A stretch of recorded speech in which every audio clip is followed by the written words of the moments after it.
Oh, well, hey. How did you get here, too? What am I doing? Well, you see, I somehow fell off of my paddle boat down the way down Lake Erie. And I ended up here on this deserted island, so I'm just trying to dig my way back to Monroe. But since you're here, I think I can take a break. Oh, man. Yeah, it's really crazy being stuck all alone on this island by myself. Why don't we take a walk down towards the beach? Well, who would have knew?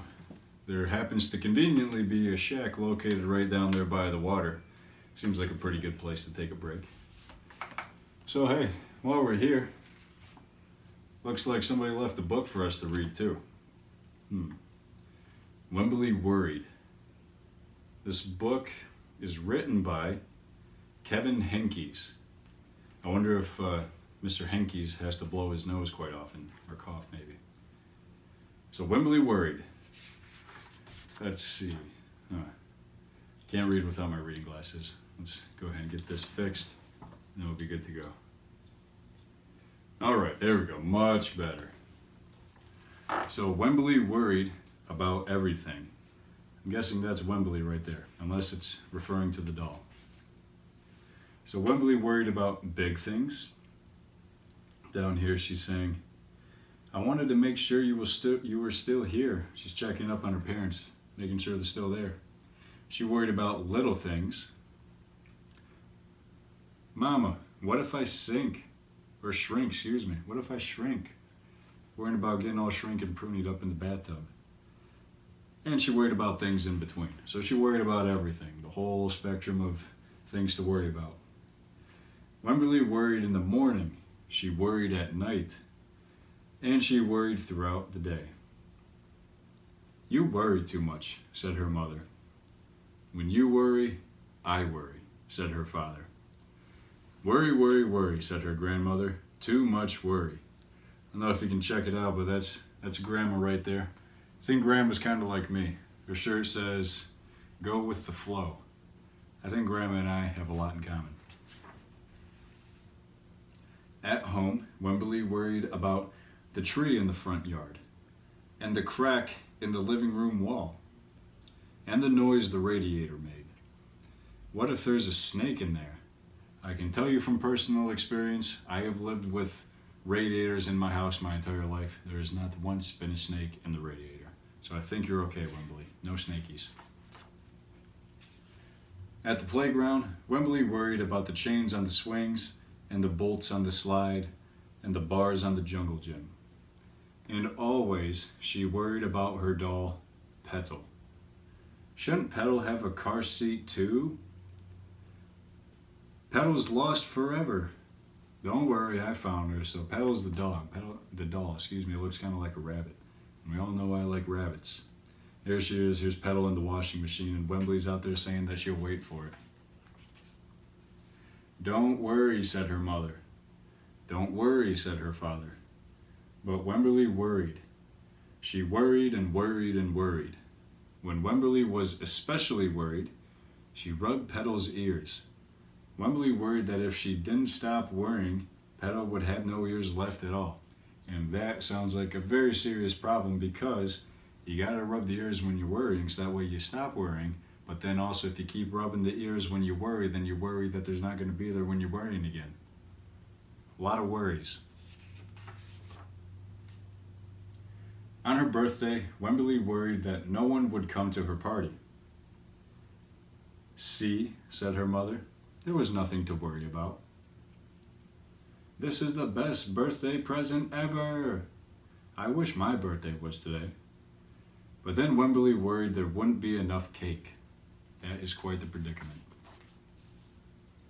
On Halloween, Wemberly worried that there would be too many butterflies in the neighborhood parade. See, her father said, there was nothing to worry about. There are some pretty sweet costumes here. We got somebody dressing up as a witch. We got a mouse dressed up as a cat. We got some ghosts. We got some cheeses. We got an angel. We got a fairy. Ooh, my personal favorite. We have this cute little elephant, which is funny because, as we all know, elephants are terrified of mice. But then Wemberly worried because she was the only one. You worry too much, said her mother. When you worry, I worry, said her father. Worry, worry, worry, said her grandmother. Too much worry.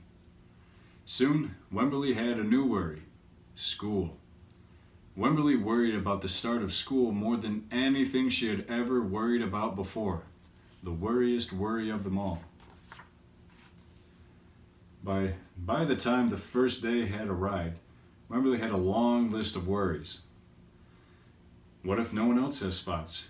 What if no one else wears stripes? What if no one else brings a doll? What if the teacher's mean? What if the room smells bad? What if they make fun of my name? What if I can't find the bathroom? What if I hate the snack?